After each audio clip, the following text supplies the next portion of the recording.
Hey TikTok, it is Solly here from Kitchen Table Research. I hope you're having a wonderful Wednesday. My family is about to head out to the pool.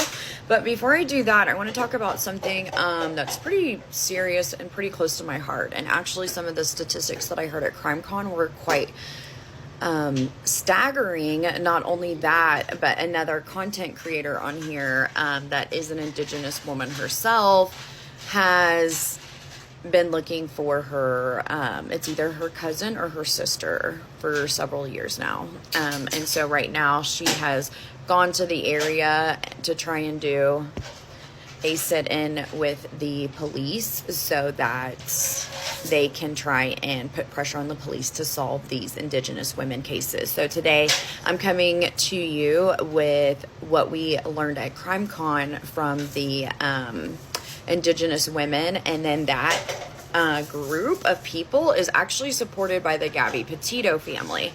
Gabby Petito's family realized that when Gabby Petito went missing, that the news coverage and the media was all over it.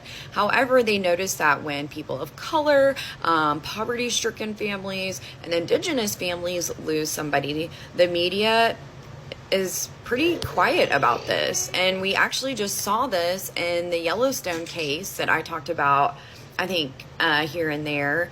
The last couple of months was the kid that was in, I think he was in like the 1923 Yellowstone, but he went missing on the reservation and the police didn't really do much. So let's talk about this. So as I stated, the Petito family has been in connection with two women that are really outspoken. They go to lots of lectures, lots of sit-ins. They are trying to educate the general public about some of these statistics. And so her name is Vanjie, Vangie, Randall, Shorty. Her son, Zachariah Shorty, went missing in New Mexico, and the police have not investigated his case. Another woman that supports this cause that does quite a bit of public speaking, her name is Darlene Gomez. And if you look up either one of their names with CrimeCon, you'll see them pop up. So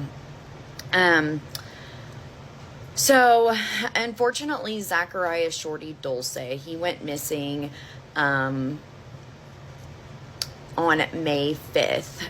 And I think this was during COVID, so within the last few years. And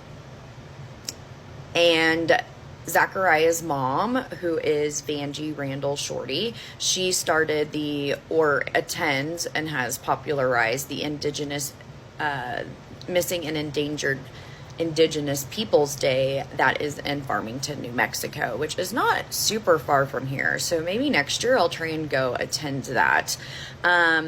Zachary was known as, he had been isolated. His brother had passed away. And so he had, and his content is still up on YouTube, he goes under the name Isolated. And one of the last things that he did on his page is he said, "My mom is my voice." And that's really, I think that's really telling, because his mom was his voice.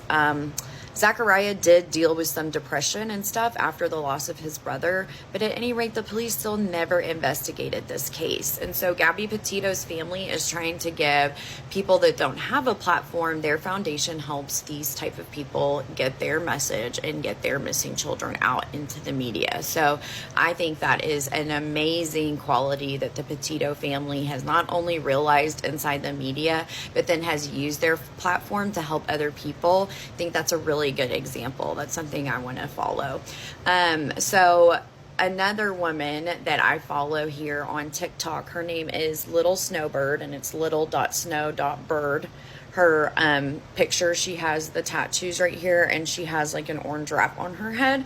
Go follow her. I'm going to put up her missing persons report here in a minute. But one of the most staggering statistics that I learned, and here, let me go ahead and put up the picture before I tell you guys.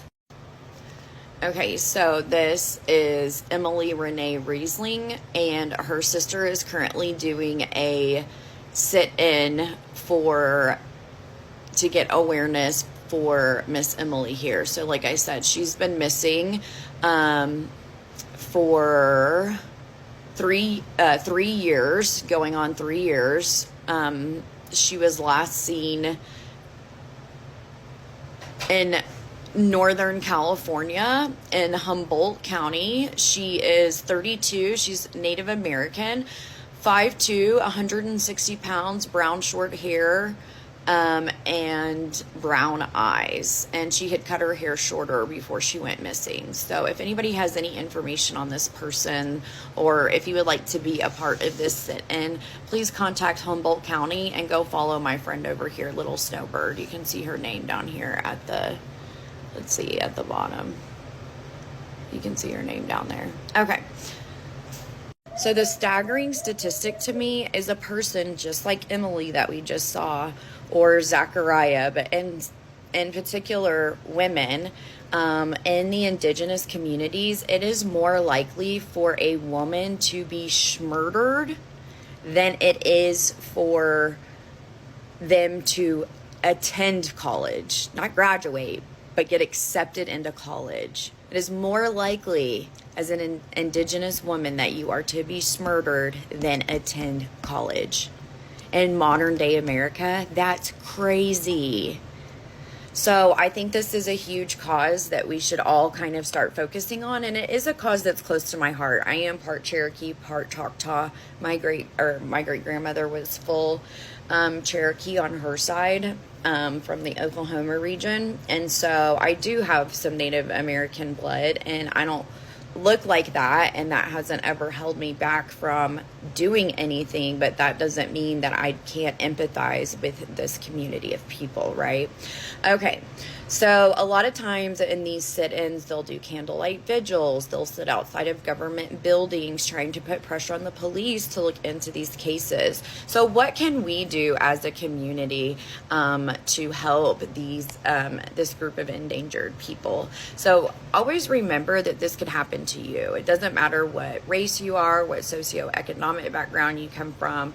Kidnapping and murder crosses all of those lines, including racial lines. And so just remember that especially if you're an indigenous woman, to stay up to date and, maybe even possibly take some self-defense classes, awareness, again, just sharing videos. What can I do? This is my response. Like, what can I do? Well, I can use my platform. Of course, you can go to these communities if they have a sit-in the Oklahoma, New Mexico region. I would love to go do one. Again, you can give donations to some of these causes. We can make government changes. We can vote in people that have an agenda to help, especially in areas where there is more indigenous communities living in. So, vote, go make even small government changes. They start at the bottom. Give these people a voice, share their content. And another problem that these communities face is jurisdiction issues, which we talked about when we talked about the Yellowstone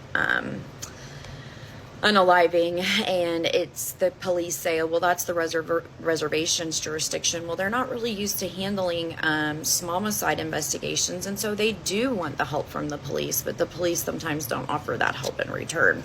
So I think that the moral of this story is there's 5 things. It could happen to you: awareness, government changes, give them a voice, give them a platform, and let's try and vote out and help with some of these jurisdiction issues that the families deal with.